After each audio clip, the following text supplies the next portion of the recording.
I really love this time of year.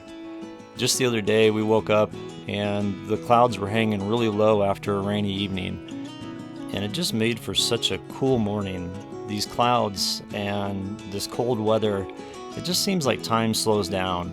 Being a nomad for so many years, I never really had a sense of home. My home was being in my truck and being on the road and being on trail with Sierra. But now I can say that this property is definitely starting to feel like my home. I love it. I love the views. I love the solitude. And I just love being here. And the sunsets from the ridge behind me, I mean, they're just unreal. I go up there and I look down and I'm like, I live here? This is amazing. Sierra continues to just defy the odds with her cancer. And we actually had an appointment with Dr. Unser just this past week. We went up to Flagstaff. And Sierra always gets so excited to see her. Whenever we go into the vet clinic, she's just jumping up and down and all over the place. And then once Dr. Unser comes in, she's always so happy to see her. And Sierra just loves her. And Dr. Unser's been great. So we had some x-rays done, and unfortunately the news wasn't the best. This is today. Okay. So comparatively, we've got some advancement.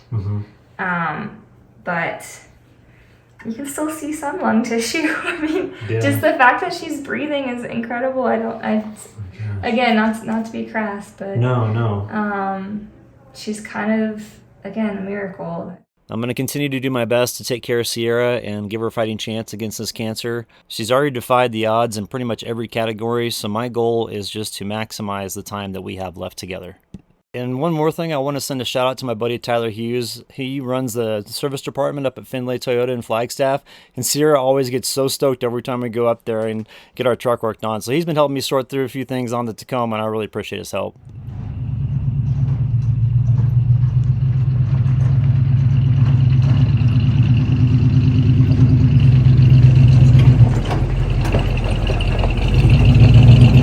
I ordered a new grill for it.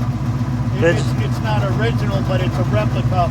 You know, you can't tell until you look on the numbers on the back. Right, yeah. It's looking good though, man. It went right into four-wheel drive. It did? Yep. So that's the first time you'd used it? Yep. Oh, nice. It's a beast in four-wheel low. Well, what's the engine in this thing? It sounds real beefy. 401. Oh, nice.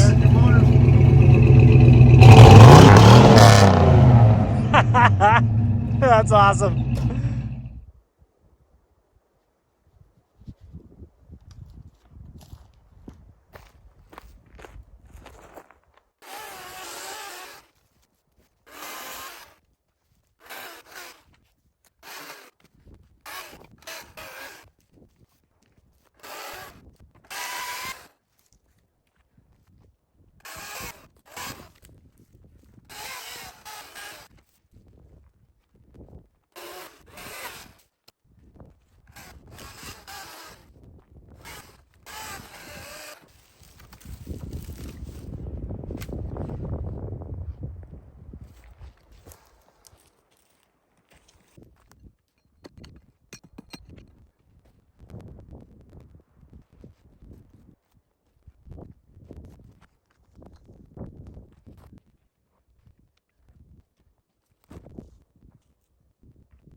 Got that one straightened out. What I did was I took out two of the deck screws that I have on the top there and then loosened the big old lug bolt that I have up there, and then this was angled like that. So what I did was I braced it, and then on the bottom side here, I just took my axe and the hammer side of it and just banged it over and got it to where it's, it's pretty much straight. It does, the tree was bent, it was growing a little bit this way, so that's why it kind of goes this way and then comes out and then comes back, but it's straight.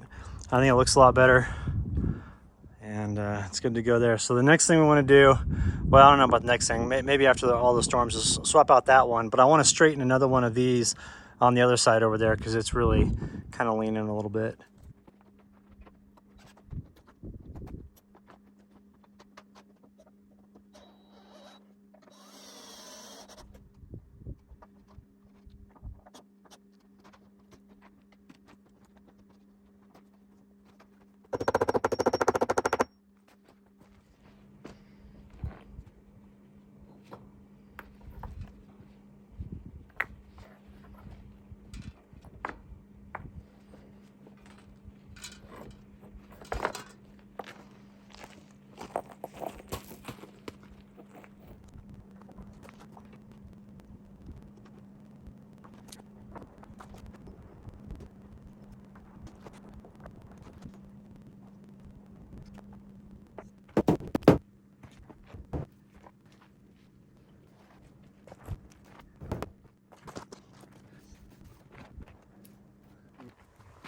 I've been banging this thing like crazy, try to get it to move over, because if you can see in this shot, it's a little bit angled, and that was caused from when I squared the camper cover after I had it built. Because I did it by myself. I mean, the back portion here, I did get the frame up with my buddy Jason, but we didn't square it at the time. So I went back there and made a bunch of adjustments. So the ones on that side are all taken care of now, and I've scooted them to the right position, and they're straight up and down. And then this is the one in the rear that I have to move over. Like I said, I've been banging it like crazy, and I don't understand why it wasn't moving. But then I realized there's a rock underneath there, and it can't scoot over the rock. There's too much weight on it, even though I have it braced with 2 braces back here.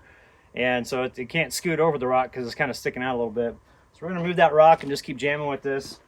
Hopefully we can get this moved over, because I really would like to get this thing looking 100%, square and all that stuff. But it just takes a lot of effort as one person. Let's see here.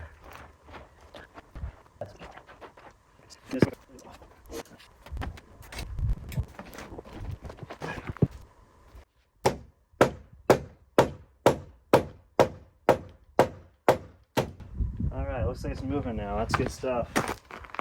It's slow, but it's moving. And we're just gonna scoot it along. And now I've got a rock. No, that's not a rock. We should be able to scoot it along the bottom here and get this over and back a little bit, and then we'll be set. And then I'm gonna go get a bunch of rocks. I don't know if I'm gonna do that this morning though. We're supposed to have some rain setting in here shortly, so I don't know if I'm gonna be able to do that, but I want to get this all squared away by the end of this weekend and have every single rock thing done and all fenced in and stacked perfectly and ready to go for the winter.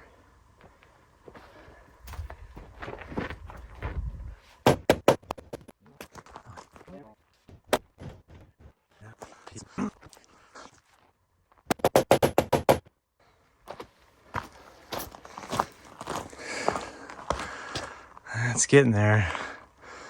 Still kind of over the side now.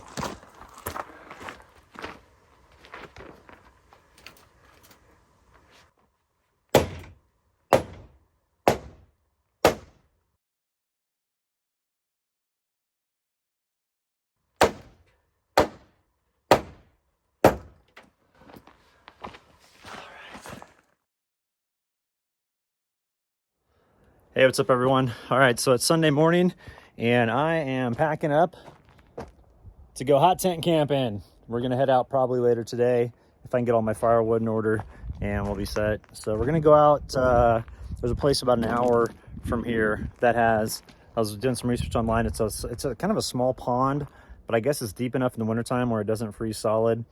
And in the summertime, it's, once again, deep enough so it's nice and cool so the fish can live in there. But there's rainbow trout, brook trout, and brown trout in this little pond. And then there's 3 other ponds nearby that also have trout in them. One of them has tiger trout. So I think we're going to go there and go fishing this week. It looks like Wednesday is going to be real nice. Today, there's a chance of snow up there, so I hope to get set up before the snow starts. And then tomorrow, it's supposed to be real windy with winds at like 30 miles an hour, so it's kind of hard to fly fish on that. But Tuesday and Wednesday look good. And then Thursday, I think the barometric pressure just drops off a cliff, and it's not very good, the conditions. Because, you know, the trout feed better when the barometric pressure is high. So anyway, I wanted to show you what the fence looks like, though, today. It looks really cool. So here's how it looks. I think it turned out awesome looking. And here's the end part over here. This is actually an old tree, and I'll probably end up replacing this because it looks out of place. And that's an old pine tree that was just kind of stunted that was sitting there. But I like the looks of this. I think it looks sharp. And I just, you know, I need to do the rest of it around like that side around there, and then all the way around this way, and come back around. That way you can keep the cows out. I think it looks pretty good. So I've already got everything packed up as far as the gear is concerned. And then I just need to get the odds and ends like food, and then Sierra stuff, and then also the wood. The wood's the big one. So we're gonna jam this morning on the wood and see if we can get out of here. Isn't that right, little pumpkin? You wanna go fishing?